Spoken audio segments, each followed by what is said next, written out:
فلما استيئسوا منه خلصوا نجيا قال كبيرهم ألم تعلموا أن أباكم قد أخذ عليكم موثقا من الله ومن قبل ما فرطتم في يوسف فلن أبرح الأرض حتى يأذن لي أبي أو يحكم الله لي وهو خير الحاكمين ارجعوا إلى أبيكم فقولوا يا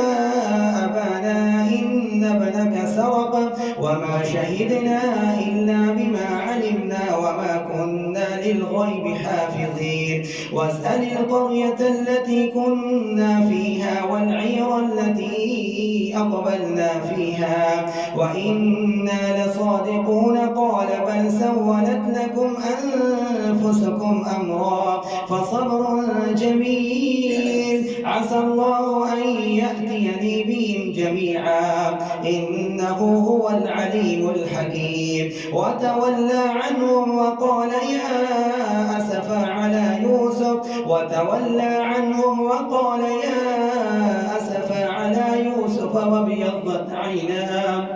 وابيضت عيناه من الحزن فهو كظيم قالوا تالله تفتأ تذكر يوسف حتى تكون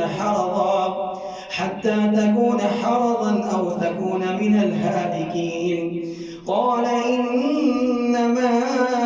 أشكو بثي وحزني إلى الله وأعلم من الله ما لا تعلمون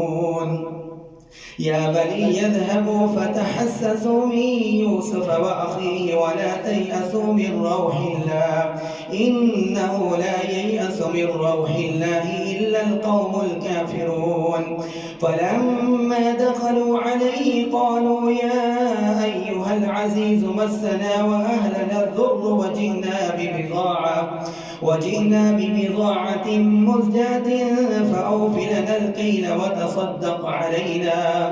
إن الله يجزي المتصدقين قال هل علمتم ما فعلتم بيوسف وأخيه إذ أنتم جاهلون قالوا أئنك لأنت يوسف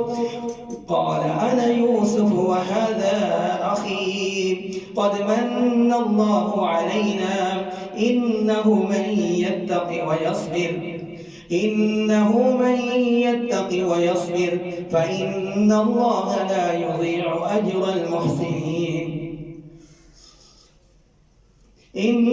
من يتق ويصبر فإن الله لا يضيع أجر المحسنين قالوا تالله لقد آثرك الله علينا وإن كنا لخاطئين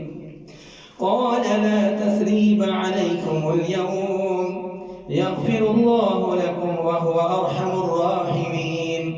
اذهبوا بقميصي هذا فألقوه على وجه أبي يأت بصيرا وأتوني بأهلكم أجمعين.